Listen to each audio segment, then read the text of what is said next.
بسم اللہ الرحمن الرحیم نحمدہ ونصلی علی رسولہ الکریم۔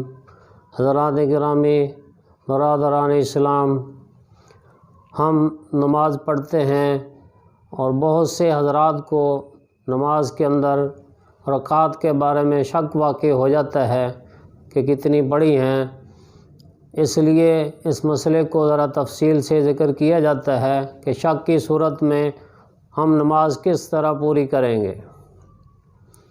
مثلا کسی آدمی کو شک واقع ہو گیا ہے کہ 3 رکعتیں پڑھی ہیں یا 4 رکعتیں پڑھی ہیں۔ اب اس کی 3 صورتیں ہیں۔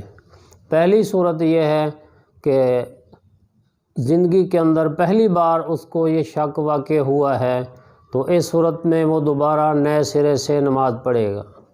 دوسری صورت یہ ہے کہ اکثر اوقات یہ شک کا مسئلہ نماز میں پیش آتا رہتا ہے، تو اس صورت میں اب کیا جائے؟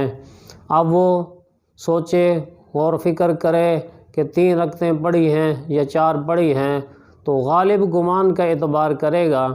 اگر غالب گمان یہ ہو گیا ہے، زیادہ خیال یہی ہے دل کے اندر کہ میں نے 3 رکعتیں پڑھی ہیں، تو وہ 3 شمار کرے گا، ایک اور پڑھ کر نماز پوری کر لے گا۔ اور اگر 4 کی طرف غالب گمان ہو گیا ہے کہ میں نے 4 پڑھی ہیں، تو پھر 4 سمجھ کر ہی نماز پوری کر لے گا۔ اس صورت میں سجدہ سہو کی ضرورت نہیں ہے۔ اور تیسری صورت یہ ہے کہ شک تو واقع ہو گیا ہے، 3 پڑھی ہیں یا 4 پڑھی ہیں، تو کتنی رکعتیں ہوئی ہیں؟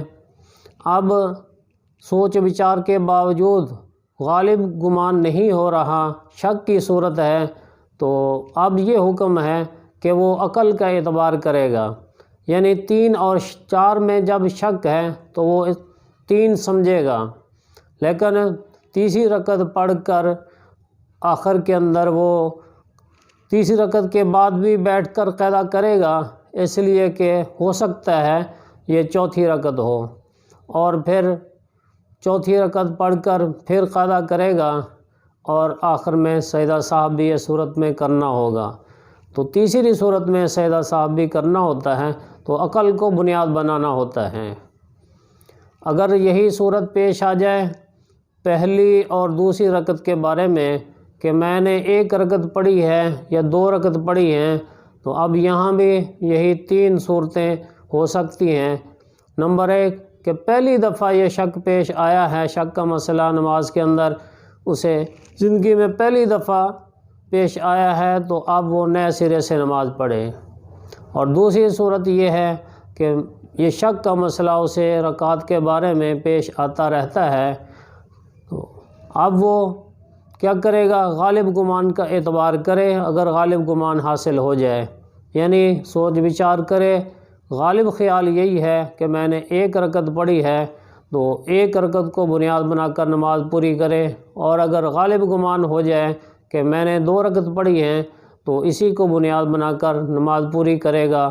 اس صورت میں سجدہ سہو کرنے کی ضرورت نہیں ہے۔ اور تیسری صورت یہ ہے کہ 1 اور 2 کے اندر شک ہے، لیکن غالب گمان کسی طرف نہیں ہو رہا، نہ 1 کی طرف نہ 2 کی طرف، تو شک کی کیفیت ہے، 1 پڑھی ہیں یا 2 پڑھی ہیں، تو شک کی صورت میں، شک کی کیفیت میں، یعنی 50% اس طرف رجحان ہے 1 کی طرف، 50% 2 کی طرف رجحان ہے، تو اس صورت میں وہ عقل کو بنیاد بنائے گا۔ یعنی وہ یہ سمجھے گا کہ میں نے 1 رکعت پڑھی ہے، تو اب 1 رکعت کے بعد بھی جب وہ 2 سجدوں کے بعد بیٹھے گا، تو اتحیات پڑھنی ہے بیٹھ کر، اس لیے کہ احتمال ہے یہ دوسری رکعت نہ ہو۔ اور پھر جب دوسری رکعت پڑھے گا، تو اس کے اندر بھی فاتحہ کے ساتھ فرضوں کی نماز ہے، سورت بھی ملائے گا، اور 2 سجدوں کے بعد پھر اس نے اتحیات پڑھنی ہے بیٹھ کر۔ اور اسی طرح پھر تیسری رکعت پڑھے گا، اس میں بھی اس نے بیٹھنا ہے، اس لیے کہ احتمال ہے کہ یہ 4تھی رکعت نہ ہو۔ اور پھر جب 4تھی رکعت پڑھے گا، پھر بیٹھے گا، اتحیات پڑھے گا، اور آخر میں سجدہ سہو کرے گا۔ تو اس تیسری صورت میں اس نے ہر رکعت کے بعد جب شک پیدا ہو گیا ہے 2 سجدوں کے بعد بیٹھنا ہے، اور اس طریقے سے وہ اپنی نماز پوری کرے گا اور آخر میں سجدہ سہو کرے گا۔ تو یہ 3 صورتیں بنتی ہیں۔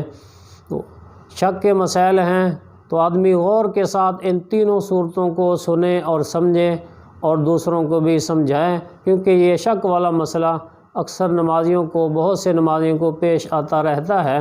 اللہ تعالی ہم سب کو خشوع و خضوع والی نماز نصیب فرمائے تاکہ ہم شک کے مسائل سے بچیں، اور اگر شک پڑ گیا ہے تو پھر ان صورتوں کے مطابق اپنی نماز پوری کریں۔ وما علینا الا البلاغ المبین۔